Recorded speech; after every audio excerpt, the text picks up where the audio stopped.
I define it as when a perpetrator makes a victim feel uncomfortable in a way sexually that they don't want.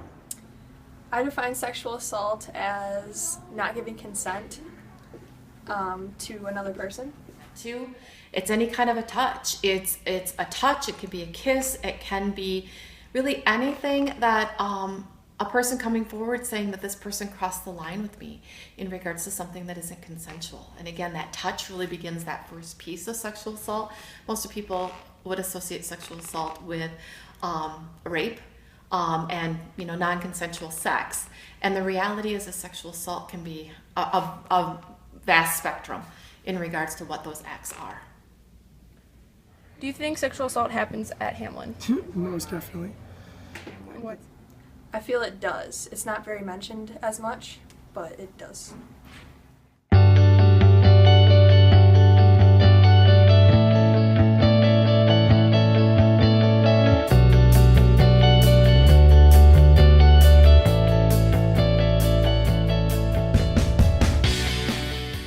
Attending Hamline. I didn't know the numbers were that high. That is I surprising. believe it does, but I don't believe that it's always reported. I think it happens a lot of places, and I just don't think it's acknowledged as much, but I think I think so. Sexual assault definitely happens at Hamline.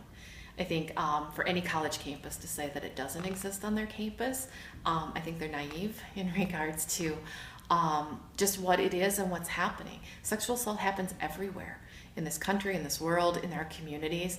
And I think a lot of it happens because people maybe don't understand that true message of what is consent. And also, we have to remember that sexual assault is about power. It's not about sex most often. It's about power and someone taking power over someone else. Rapist can be anybody. I mean, there's no there's a stereotypical description, but rapist can be anyone. It could be someone you know or someone you don't know, so I don't know. I don't think a perpetrator has a distinguished appearance. Okay. I think emotionally, a perpetrator can be described as someone who can manipulate other people. I think stereotyping perpetrators sort of makes it harder to address sexual assault. I don't think there's any defined characteristics of it. It can really be anyone. It can be close friends, you trust it, but then turn your back on you, or it could be random people on the street that can do anything to you. Yeah. Would you?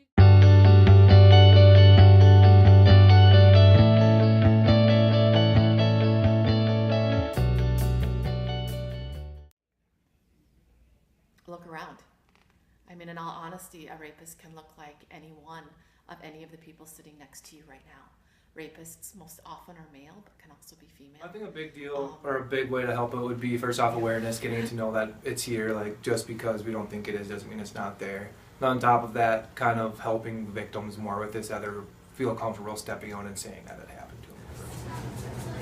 By talking about it, by not letting it be something that is a taboo conversation topic, and by making it something that people actually know about and know how to address and handle and have the support to handle it if it happens to them. Everyone could prevent sexual assault by being more aware of it and giving more information and helping people who have been affected by it.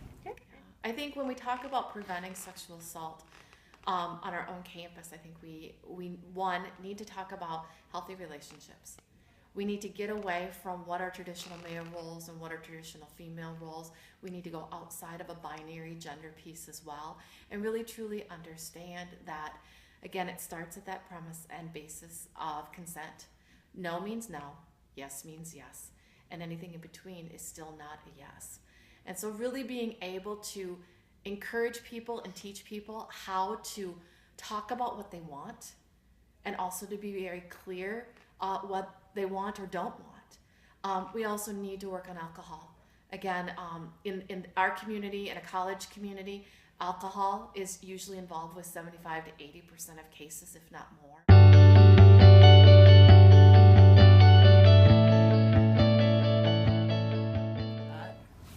Do you know what Title IX is? I don't. I do not. I think I remember hearing about it, but not sure exactly. Started, it was about equal access. The other piece within Title IX, it was about preventing sexual harassment. That women in the workplace were not to be treated as as lesser than of the whole glass ceiling kind of a piece, looking at equal pay as well, and all of those aspects being clear across an organization. Title IX is connected to federal funding as well. And so if an institution is receiving federal funding, like a Hamline receiving federal funding, we are responsible for all of the Title IX pieces.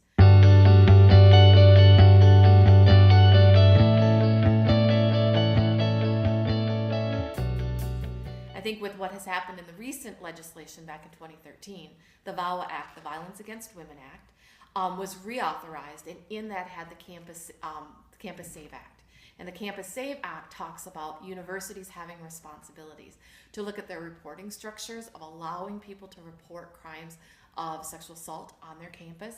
They also added stalking, domestic violence, and dating violence to that list.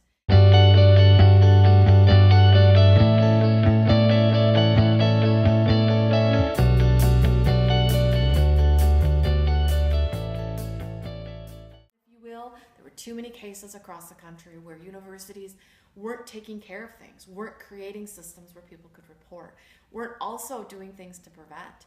And so now the government has stepped in and said there are guidelines and rules that universities need to follow in regards to that. The other thing that they did is they connected it to the Clery Act, which talks about campus safety and the crime reporting on campuses. And in tying those things together gives a reporting structure for universities to follow, as well as all of the policies, et cetera, needing to be stated moving forward. The other thing with that it did was it created a fine structure so that if a university is out of compliance, it can be fined as well as it could lose its federal financial aid.